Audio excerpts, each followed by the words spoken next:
నమస్కారం. తీర్థయాత్ర కార్యక్రమానికి స్వాగతం. ముందుగా ప్రేక్షకులకు దీపావళి శుభాకాంక్షలు. ఆశ్వయుజ మాసం చివరి రోజైన అమావాస్య రోజున చీకటి రాత్రిగా కాక వెలుగులు విరజిమ్మే పండుగై వెలగొందుతోంది. అందుకే దీపావళి సర్వజనుల ఆనంద కేళి. సర్వ శుభాలకు సకల విజయాలకు ప్రతీకగా జరుపుకునే పండుగ రోజున దేశంలోని తీర్థక్షేత్రాలన్నింటా ప్రసిద్ధ ఆలయాలన్నింటా శ్రీ మహాలక్ష్మిని పూజిస్తారు. దీపకాంతులతో కళకళలాడే దీపావళి రోజున దీపలక్ష్మిగా ధనలక్ష్మిగా కొలుచుకునే శ్రీ మహాలక్ష్మి లీలా విశేషాల్ని ఒక్కసారి అవలోకిద్దాం. శ్రీ మహాలక్ష్మి వైభవాన్ని తిలకిద్దాం.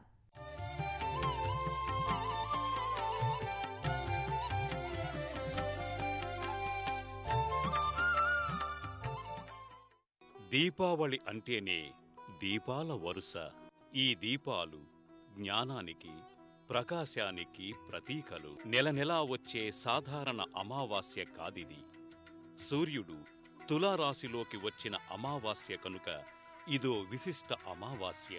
ఆశ్వీజ అమావాస్య ఈ లోకానికి నల్లని చీకటి దుప్పటి కప్పుతుంది. ప్రతి ఇంట మినుకు మినుకుమనే వరుస దీపాలన్నీ చీకటి తెరకు వెలుగు రంగులద్దుతుంది. కారు చీకటిలో దారి చూపిన వెలుగులమ్మగా, జ్యోతిర్మయిగా ఈ దీపం అగ్నిదేవుని కంటిచూపు. భక్తులు నిత్యమూ చేసే దీపారాధనలకు దీపాలకే ఓ పెనుపండుగలా భాసిల్లే దీపావళి నాడు వెలిగే వెలుగుల జిలుగులకు ఎంతో తేడా ఉంది. ఇంటి అరుగులపై, ప్రాకార గోడలపై రంగురంగుల గుమ్మటాల మధ్య అలంకరించిన దీపాలను, అవి విరజిమ్మే కాంతులు మనస్సుకెంతో ఆహ్లాదాన్నిస్తాయి. ప్రబోధమన్న పాత్రలో వైరాగ్యమనే తైలం పోసి భక్తి అనే ఒత్తిని వెలిగిస్తే వెలిగే జ్యోతి జ్ఞానం వలె ప్రకాశిస్తుందని కవుల వర్ణన. ఈ దీపావళికి వెలిగించే దీపం ధనదేవత అయిన లక్ష్మీదేవి పూజ కోసమే. అందుకే దీపలక్ష్మి అని అంటారు. చేత్తో తయారు చేసిన ప్రమిదలు రకరకాల ఆకృతుల్లో కనువిందు చేస్తాయి. లోహాలతో తయారైన దీపపు సెమ్మెలు మరింత అందాన్నిచ్చాయి. దీపాలను ధరించిన దేవీ ప్రతిమలు, వ్రేళ్లాడే దీపాలు, కుంభదీపాలు, ఇలా ఎన్నెన్నో దీపాకృతులు వచ్చి దీపావళి కాంతులకు మరింత శోభనిచ్చాయి. 14 సంవత్సరాలు వనవాసం తరువాత సీతాలక్ష్మణ పరివార సమేతంగా శ్రీరామచంద్రుడు అయోధ్యకు వచ్చినది ఈ ఆశ్వయుజ అమావాస్య నాడే అంటారు. చీకటిలో రాజభవన మార్గం కనపడదేమోననే కాక తమ రామన్న రాముడు, కోదండ రాముడు వనవాసం నుంచి వచ్చాడన్న సంతోషాన్ని వ్యక్తం చేయటానికోసం కూడా ఇంటింటా దీపాల వరుసతో అయోధ్యంతా పట్టపగలులా చేశారట. అదే దీపాల వరుస, అవే దీపకాంతుల కోలాహలం నేటికీ దీపావళిగా చెక్కు చెదరకుండా వస్తున్న ఆనవాయితీ అయింది. ఈ రోజున సూర్యోదయానికి ముందు లక్ష్మీదేవి నూనెలోనూ, గంగాదేవి నీళ్లలోనూ నివసిస్తారని ఓ ప్రగాఢ విశ్వాసం. దీపావళి పండుగ రోజున శ్రీ మహాలక్ష్మికి ఇంటింటా, ఆలయాలన్నింటా విశేష పూజలు జరుగుతాయి. ఏ ఇంట దీపకాంతులు వెలుగులు విరజిమ్ముతూ ఉంటాయో ఆ ఇంటికి మహాలక్ష్మి అడుగుడే రోజు. ఇంతటి ప్రత్యేకతతో కూడిన లక్ష్మీదేవి పూజ వెనుక పురాణ గాథ ఒకటి ఉంది. దీపావళి రోజునే ధనలక్ష్మిగా అమ్మవారిని పూజించాలనే నియమం సదాచారంగా ఏర్పడిన దాని వెనుక ఒక అద్భుత గాథ ఉంది. దీపావళి రోజుననే శ్రీ మహాలక్ష్మిని పూజించాలనే సంప్రదాయం ఈనాటిది కాదు. అనార్య ప్రభువైన బలిచక్రవర్తి సర్వలోకాలను జయించాడట. లక్ష్మీదేవిని సైతం తన బందిఖానాలో ఉంచటంతో లోకమంతా దరిద్రదేవత నర్తిస్తోంది. దేవతలంతా ప్రార్థించగా విష్ణుమూర్తి వామనావతారమెత్తి బలివద్దకు వచ్చి 3 అడుగుల నేల దానమివ్వమని అడిగాడట. భూమి ఆకాశంపై 2 అడుగులు పెట్టి 3వ అడుగు బలిచక్రవర్తి శిరముపై వేసి పాతాళానికి అణగదొక్కాడట.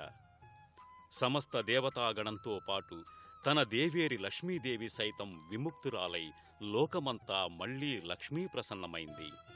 ఆ ఆనందం వెల్లివిరిసిన రోజునే దీపావళి పర్వదినంగా లక్ష్మీదేవిని పూజించటం ఓ ఆచారంగా సాగుతోంది.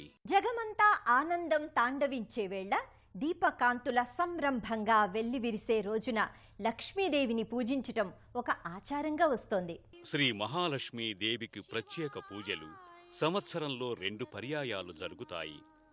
శ్రావణ మాసంలో వచ్చే వరలక్ష్మీ వ్రతం రోజునే కాక ఆశ్వీజ మాసాంతంలో వచ్చే అమావాస్య నాడు, అంటే నేడు దీపావళి రోజున అమ్మవారికి ప్రత్యేక పూజలు నిర్వహిస్తారు. ఈ దేవిని శ్రీగా ఋగ్వేదం వర్ణించింది. ఈ లక్ష్మిని మనవాళ్లు అనేక రూపాలలో దర్శిస్తారు. దీపావళి పర్వదినాన సంధ్యా సమయంలో శ్రీ మహాలక్ష్మి దేవిని పూజిస్తారు. ప్రత్యేక పూజలతో ఆలయాలలో అమ్మవారి వైభవం వర్ణించతరం కాదు. అభిషేకాది అర్చనలతో లక్ష్మీదేవి కళకళలాడుతుంది. ఏ క్షేత్రంలో కొలువైనా, ఏ పేరుతో విరాజిల్లుతున్నా ఆ జగన్మాత దీపావళి రోజున మహాలక్ష్మి అలంకారంతో శోభిల్లుతుంది. ధన, కనక, వస్తు, వాహన, పుత్ర పౌత్రాది సంపదలను వరప్రసాదంగా ఒసగే చల్లని తల్లి మహాలక్ష్మి అని భావిస్తారు. ఈ మహాదేవి సముద్ర మథన సందర్భంలో పుట్టిందని పురాణాలు చెబుతున్నాయి. సాగర మథనంలో అమృత భాండంతో ధన్వంతరి ఉద్భవించినట్లే శ్రీ మహాలక్ష్మి ఆవిర్భవించిందని, అందుకే ఆ రోజున దీపావళి పండుగగా భావిస్తారు. శ్రీ లక్ష్మీ పూజ చేస్తారు. దీపావళి రోజున మంగళ స్నానమాచరించి లక్ష్మీదేవికి ఇష్టమైన తెల్లని వస్త్రాలు ధరించి అష్టోత్తరంతో సహస్రనామావళితో అమ్మవారికి పుష్పార్చన చేస్తారు. స్త్రీని, స్త్రీ రూపాన్ని అమ్మవారుగా, శక్తి స్వరూపిణిగా, జగన్మాతగా కొలిచే కర్మభూమి మనది. స్త్రీలను గౌరవించి పూజించకపోతే ప్రళయ రూపిణిగా నరక సదృశ్యులను చేసి సంహరిస్తుందని దీపావళి గాథ నిరూపిస్తోంది. ఈ పండుగ నాడు అమ్మవారు ఏ క్షేత్రంలో కొలువైనా భక్తులను బ్రోచేందుకు మహాలక్ష్మి కళకళలాడుతూ దర్శనమిస్తుంది. ఆ మాత వివిధ రూపాల దర్శన భాగ్యాన్ని మనము పొందుదాం. 3 లోకములకు పెద్ద దిక్కైన విష్ణువునకు భార్య అయిన లక్ష్మియే వాగ్దేవతగా, లక్ష్మిగా, పార్వతిగా సృష్టిస్థితి ప్రళయములను సాగించుచుండును. అటువంటి లక్ష్మికి నమస్కారములు అంటూ అందరూ ఆ తల్లికి ప్రణమిల్లుతారు. లోకపావని అయిన లక్ష్మీదేవిగా, మంగళమాయిగా, సకల శుభంకరిగా, పాపులను వధించే మహిషాసుర మర్ధనిగా, పావనులను కాచే వరదాయినిగా ఆ మాత కొలువులందుకుంటోంది. ఆమె అనేక క్షేత్రాలలో అనేకానేక అవతారాలలో పూజలందుకుంటోంది. నరక చతుర్దశిని దాటి దివ్యల పండుగ దీపావళి శుభదినాన ఆ మాత ఆలయాల దర్శనం ఎంతో పుణ్యదాయకం. ఆమెకు నానావిధ పూజార్చనలు చేసి నేటి పర్వదినాన ఆశీర్వచనం పొందటం సకల శుభకరం. శ్రీ మహాలక్ష్మీదేవికి ఇంత వైభవోపేతమైన క్రతువుగా దీపావళి పర్వదినం ఏర్పడడం వెనుక అనేక పురాణ గాథలు ఇమిడి ఉన్నాయి. వాటిలో అందరికీ తెలిసిన గాథ నరకాసుర గాథ. సత్యభామ చేత సంహరింపబడ్డ నరకాసుని తల్లి భూదేవి. ఆమె కోరిక మేరకు శ్రీకృష్ణ భగవానుడు మోక్షాన్ని ప్రసాదిస్తాడు. గంగాదేవి కృష్ణుని పాదాల మీదుగా ప్రవహించి అందరి ఇళ్లల్లోకి వెళ్ళి అక్కడ ఉన్న నీళ్లు, నూనెలలో ప్రవేశించిందట. అందుకే నరక చతుర్దశి రోజు నూనెతో దీపాలు పెడితే పాపాలు తొలగిపోతాయని ఐతిహ్యం. ఈ దీపావళి పండుగను వేర్వేరు ప్రాంతాల ప్రజలు వివిధ విధాలుగా ఆచరిస్తారు. దీపావళి పండుగను దక్షిణ దేశంలో నరక చతుర్దశి, దీపావళి అమావాస్య, బలిపాడ్యమిగా 3 రోజులు చేస్తారు. ఉత్తర భారతీయులు ధన త్రయోదశి, నరక చతుర్దశి, మహాలక్ష్మి పూజ, బలిపాడ్యమి, యమద్వితీయగా పండుగ చేసుకుంటారు. మొదటి రోజున ప్రజలు దక్షిణ దిక్కులో ఒక దీపం వెలిగిస్తారు. యమధర్మరాజుని ప్రార్థిస్తూ తమకు సుఖశాంతులు వసంగమని కోరుకుంటారు. అలా దక్షిణ దిక్కులో పెట్టిన దీపం తమ పితృదేవులకు ఆహ్వానంగా ఉంచుతారు. రెండవ రోజు నరకాసురుణ్ణి సంహరించిన నరక చతుర్దశి రోజున ఇల్లంతా అన్ని చోట్ల దీపాలను ఉంచుతారు. భూమాత కోరిక మేరకు నరకుడికి మోక్షం వచ్చేలా ప్రజలు పండుగ నిర్వహించే వరం శ్రీకృష్ణుడే ఇచ్చాడట. సాగర మథనంలోంచి అమృత భాండాన్ని చేతిలో పట్టుకుని బయటికి వచ్చినవాడు ధన్వంతరి. అనారోగ్యం, మరణమూ లేని అమృతాన్ని తమకు అనుగ్రహించిన వాడుగా ధన్వంతరిని యమధర్మరాజు సూచింపగా దేవతలు ఆరాధించారుట. అందుకనే 3వ రోజుని ధన్ తేరస్ అని, ధనత్రయోదశి అని అంటారు. 4వ రోజున బలిపాడ్యమిగా, చివరి రోజున యమద్వితీయ రోజున యముడు యమునల అన్నా చెల్లెళ్ల అనుబంధానికి గుర్తుగా భగినీహస్త భోజనం చేస్తారు. గుజరాతీ ప్రజలు అభ్యంగన స్నానం చేసి నూతన వస్త్రధారణ చేస్తారు. మహాలక్ష్మిని తమ ఇంటికి ఆహ్వానించటానికి ఇళ్ల ముందు లోపల దీపాలంకరణ చేస్తారు. ఇంటిల్లిపాది పూజామందిరంలో నిష్టగా పూజలు చేసి మతాబులు, చిచ్చుబుడ్లు, తారాజువ్వల వెలుగులలో తమ సంతోషాలను పంచుకుంటారు. ఒకరికొకరు మిఠాయిలు తినిపించుకుంటారు. ఇళ్లన్నీ ఇంతటి అందాలతో, కాకరపువ్వొత్తుల కాంతులతో వెలుగుతుంటే సాక్షాత్తూ దేవదేవుళ్లు కొలువైన ఆలయాల శోభ చెప్పతరం కాదు. అక్కడ నిర్వహించే లక్షదీపాలంకారం చూసి తీరవలసిందే తప్ప వర్ణించతరం కాదు. మహాలక్ష్మికి ఘనమైన నివాళులు 1,00,000 కోటి దీపకాంతుల సహితంగా అర్పిస్తారు. ఇక బెంగాలీలు, రాజస్థానీయుల పండుగ సంరంభాలు చూడచక్కగా ఉంటాయి. దీపనృత్యంగా చెప్పుకునే గార్భా నృత్యాలతో, రకరకాల దీపాలంకారాలతో హృదయానురంజికంగా సాగుతాయి. ఒరిస్సాలోని పూరీ దేవాలయం ముందు కోలాహలం అంతా ఇంతా కాదు. రథయాత్రా సంబరానికి తీసిపోని విధంగా తండోపతండాలుగా జనం పాల్గొంటారు. వెదురుబద్దలకు తాటాకులతో అల్లికలు అల్లి వాటిని సామూహికంగా మంటల్లో కాల్చివేస్తారు. ఈ క్రతువుని బొన్నాటి అంటారు. అనంతరం రాత్రి సమయంలో రావణాసుర దహనకాండ కూడా చెప్పుకోదగిన రీతిలో ఉంటుంది. సకల విజయాలకు దీపం ఓ ప్రతీకగా దీపావళి పండుగను విజయ దీపావళిగా భావిస్తారు. చెడుపై మంచి సాధించిన విజయానికి గుర్తుగా రావణ దహనకాండ నిర్వహిస్తారు. సూర్యాస్తమయంలో ఆకు దొప్పల్లో నూనె పోసి ఒత్తిపెట్టి వెలిగించిన దీపాలు నదులలో వదులుతారు. ఉత్తరప్రదేశ్ మధురలో నృత్య దీపాలు చూడచక్కగా ఉంటాయి. లక్ష్మీ పూజతో అర్చించిన ఆ దీపాలను వరుసగా ఇంటి ముంగిట్లో అందంగా తీర్చిదిద్దుతారు. రకరకాల టపాసులు పేల్చి తమ ఆనందాన్ని వ్యక్తం చేస్తారు.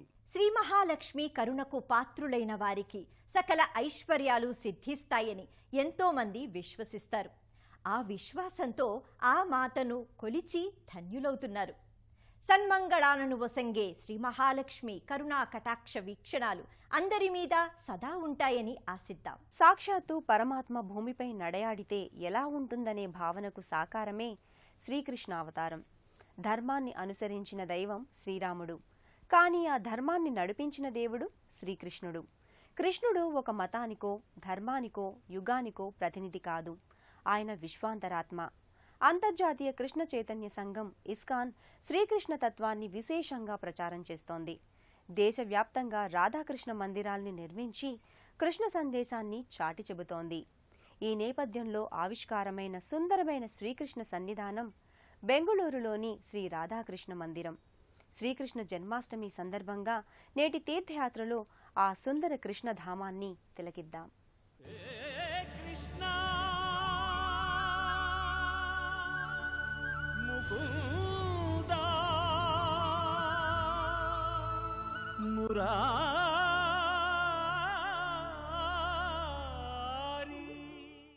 బెంగళూరు మన దేశంలోని మహానగరాలలో ఒకటి. దక్షిణ భారతదేశంలో బెంగళూరుకు హరిత నగరంగా కూడా పేరుంది. మధు పండిట్ దాస్ అనే శ్రీకృష్ణ భక్తుని స్ఫూర్తితో ఓ చిన్న కొండపై 11 ఎకరాల స్థలంలో ఈ దివ్యాలయం ఆకృతి దాల్చింది. మధుర, ద్వారకాపురి, గోకులం ఇలా శ్రీకృష్ణుని సమస్త నివాస ప్రదేశాలు ఏకీకృతమై ఒకే చోట పల్లవించాయా అన్నట్టుగా ఈ ఆలయం గోచరమవుతుంది. ప్రధానాలయం ముంగిట 3 అంతస్తులతో అష్టకలశాలతో కూడిన రాజగోపురం భాసిల్లుతుంది. ఈ గోపురం పైనున్న 3 అంతస్తులు ముల్లోకాలకు సూచిక కాగా, అష్టకలశాలు అష్టదిక్పాలకులకు ప్రతీక. ఈ గోపురం గుండా భక్తులు ప్రధానాలయ లోగిలిలోకి చేరుకుంటారు. 36x18 చదరపడుగుల వైశాల్యమున్న ఈ గోపురం ధ్వజస్తంభానికి ఎన్నో ప్రత్యేకతలున్నాయి. ప్రధానాలయ గోపురానికి నలువైపులా రాజగోపురాల్లాంటి కట్టడాలు హృదయంగా అమరి ఉన్నాయి. బెంగళూరు రాధాకృష్ణ మందిరంలో అడుగడుగున శ్రీకృష్ణ తత్వం ప్రస్ఫుటమవుతుంది. ఓ రమణీయమైన వాతావరణం ఇక్కడ ఎల్లడెలా విలసిల్లుతుంటుంది. బెంగళూరు ఇస్కాన్ రాధాకృష్ణ ఆలయాన్ని దర్శించడం ఓ అనుభూతి. పోతపోసిన సౌందర్యాతిశయంతో ముగ్ధమోహన శ్రీకృష్ణ జగన్మోహన ఆకృతికి ప్రతీకగా వర్ధిల్లుతుంది. సర్వాకర్షణశీలుడైన పరమాత్మ, సచ్చిదానంద స్వరూపుడు శ్రీకృష్ణ పరమాత్మ గోవుల్లా జీవుల్ని ఆడిస్తూ పాడిస్తూ తన జగన్నాటకంలో పావుల్లా చేస్తాడు. లీలా మానుష వేషధారిగా చిన్మయానందాన్ని పంచుతాడు. తన మురళీ గానంతో సకల సృష్టిని ఆనంద పారవస్యంతో తేలియాడిస్తాడు. శ్రీకృష్ణ లీలా వైభవం వెనుక ఎన్నో అర్థాలు, అంతర్యాలు ఉన్నాయి. ఆ సమ్మోహన రూపధారి రాధతో కూడి రాధాకృష్ణునిగా ప్రేమాస్పద భావాన్ని పంచాడు. గర్భాలయంలో ఆ రాధాకృష్ణ దర్శనం సుందర నందన వనంగా భాసిల్లుతుంది. పరమపావనమైన శ్రీకృష్ణ నామం లోకాలను సులువుగా ఉద్ధరింపచేస్తుందని శృతి స్మృతులు చెబుతున్నాయి. ఇంతటి విశిష్టమైన దైవం శ్రీకృష్ణ భగవానుడు రాధతో కూడి గర్భాలయంలో సౌందర్య రసోపేతంగా జగదానందకారకంగా విలసిల్లుతున్నాడు. ఆనంద బృందావనం మన కళ్ళెదుటే సాకారమయ్యిందా? గోపాలుడి మురళి సరళితో పులకించిన బృందావని మన ముంగిటకే వచ్చి చేరిందా? అలనాటి గోపాలుడు, గోకులం, గోపబృందం యమునా తటిన పుష్పవనంలో విహరిస్తున్న దృశ్యం ఇదేనా అనే భావనలు కలిగించే మధురమైన దృశ్య సమాహారం గర్భాలయంలో నెలకొని ఉంటుంది. శ్రీకృష్ణ జన్మాష్టమి సందర్భంగా హృదయంగా ప్రత్యేకంగా అలంకరించిన గర్భాలయం శోభస్కరంగా ఉంటుంది. మహావిష్ణువు 8వ అవతారంగా 8వ తిథి నాడు శ్రావణ బహుళాష్టమి పూట దేవకీ వసుదేవులకు శ్రీకృష్ణుడు 8వ సంతానంగా రోహిణీ నక్షత్రంలో జన్మించాడు. లోకోద్ధరణకు శ్రీకారం చుట్టిన పరమ పురుషుడు శ్రీకృష్ణ పరమాత్మ. కృష్ణం వందే జగద్గురుం అంటూ శ్రీకృష్ణ భగవానుని దివ్య చరణార బిందాలను భక్తులు ఆశ్రయిస్తారు. ముముక్షువులై ముక్తిపథగాములై ఆ శ్రీచరణాల్ని సేవించుకుంటారు. చక్రి సర్వోపగతుండు అన్నట్లుగా కృష్ణతత్వం సర్వత్రా నిండి నిబిడీకృతమై ఉంది.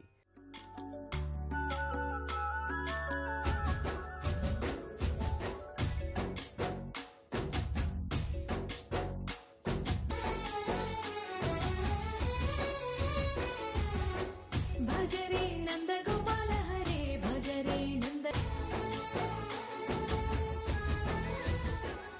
శ్రావణ బహుళ అష్టమి కన్నయ్య పుట్టినరోజు. అది గోకులానికి పండుగ రోజు. ఆ ఆనందార్ణవ పర్వం బెంగుళూరు ఇస్కాన్ మందిరాల్లో శోభస్కరంగా పల్లవిస్తుంది. నయన మనోహరమై అలంకారాలతో సౌందర్యతత్వం మూర్తీభవించినట్లుగా ఆలయంలోని ప్రధాన సన్నిధి కాంతులీనుతుంది. పుష్పలోగిలిగా పురివిప్పుతుంది.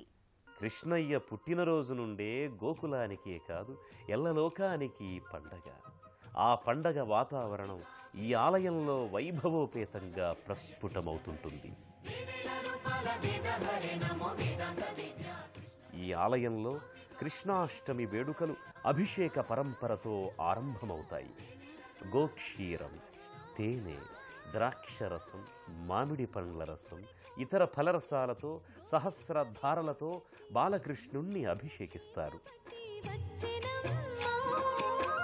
గోవిందుడి కోట చుట్టి గోపెమ్మ వేషం కట్టి ముందోల చేత పట్టి వచ్చెనమ్మా. నవమోహన జీవన వరమిచ్చెనమ్మా.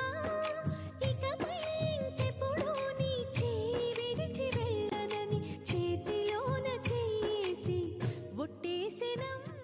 పుష్పరాశులతో విగ్రహాలపై పుష్పవర్షాన్ని కురిపిస్తారు. ఈ వేడుకలన్నీ నేత్రపర్వంగా ఆనంద సందోళితంగా మురిపిస్తాయి, మై మరపిస్తాయి. వివిధ పుష్పాలతో విగ్రహాకృతుల్ని సమ్మోహనంగా అలంకరిస్తారు. అందంగా బంగారు వర్ణ దుస్తులతో, పుష్పహారాలతో, స్వర్ణాభరణాలతో రాధాకృష్ణుల మూర్తులు ముగ్ధమోహనంగా ప్రకటితమవుతాయి.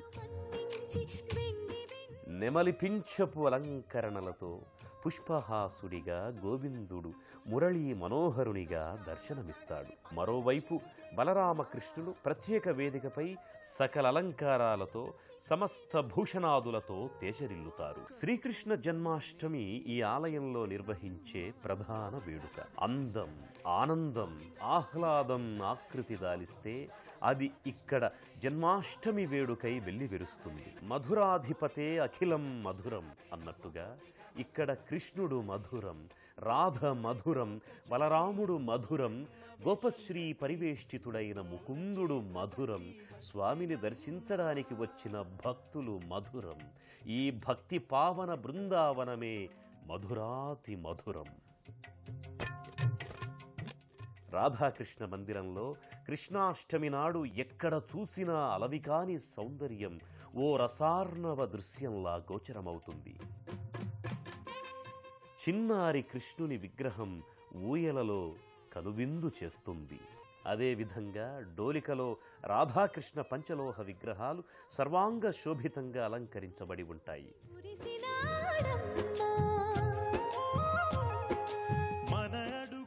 రాధాకృష్ణుల విగ్రహం ముందు పలు రకాల అన్నప్రసాదాలు, పిండి వంటకాలు నివేదన కోసం సిద్ధంగా ఉంటాయి. రాధాకృష్ణులు రమ్య ప్రేమ భావానికి ప్రతీకలు, అమలిన శృంగారతత్వానికి ప్రతినిధులు. త్రికాలాలలో ఈ దివ్యమూర్తులకు మంగళ నీరాజనాన్ని సభక్తికంగా సమర్పిస్తారు.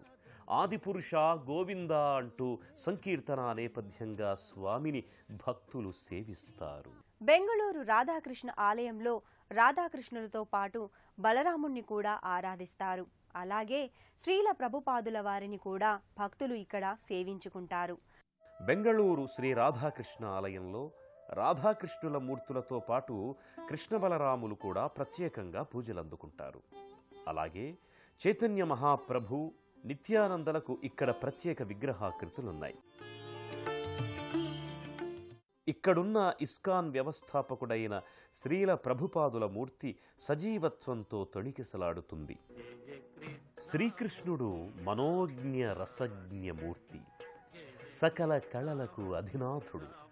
అందుకే శ్రీకృష్ణ జన్మాష్టమి సందర్భంగా ఈ ఆలయంలో కృష్ణునికి కళావందనాన్ని, సకల కళల మంగళ తోరణాన్ని కళాకారులు సభక్తికంగా సమర్పిస్తారు.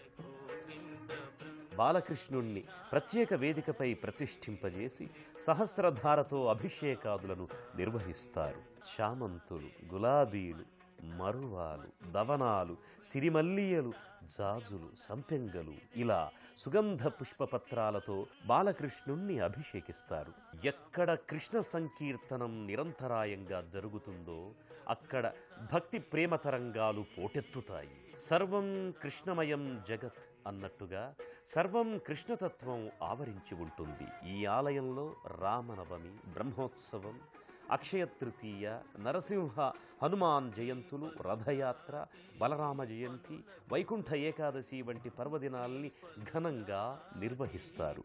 కృష్ణుడంటే కేవలం దైవం కాదు, మనకు దార్శనికుడు, మార్గనిర్దేశకుడు. గీతారవళిని పాంచజన్య శంఖం ద్వారా పలికించి జగతిని జాగృతం చేసినవాడు. మనల్ని ఆయన కార్యోన్ముఖుల్ని చేసి గమ్యాన్ని నిర్దేశించి జీవితాలకు యశస్సును కలిగిస్తున్నాడు. శ్రీకృష్ణుడు చూపిన దివ్య బోధ శిరోధార్యం, ఆ మార్గం సదా అనుసరణీయం. సచిదానంద రూపుడు, శాశ్వతుడు అయిన విష్ణువునే శ్రీకృష్ణుడు అంటారని మహాభారతంలోని ఉద్యోగ పర్వంలో ప్రస్తావన ఉంది. ఆయన దేహవర్ణం నీలం కనుక కృష్ణుడని శాంతి పర్వం చెప్పింది. ఆయన అనంతతత్వానికి ప్రతీక. అతిశయించిన సుందర ఆకృతికి గోపాలుడు సమున్నత దివ్య పతాక. శ్రీకృష్ణ శరణం మమ అని స్వామిని ప్రార్థిద్దాం. మరో తీర్థయాత్ర కార్యక్రమంలో మళ్ళీ కలుసుకుందాం. అంతవరకు సెలవు. నమస్కారం.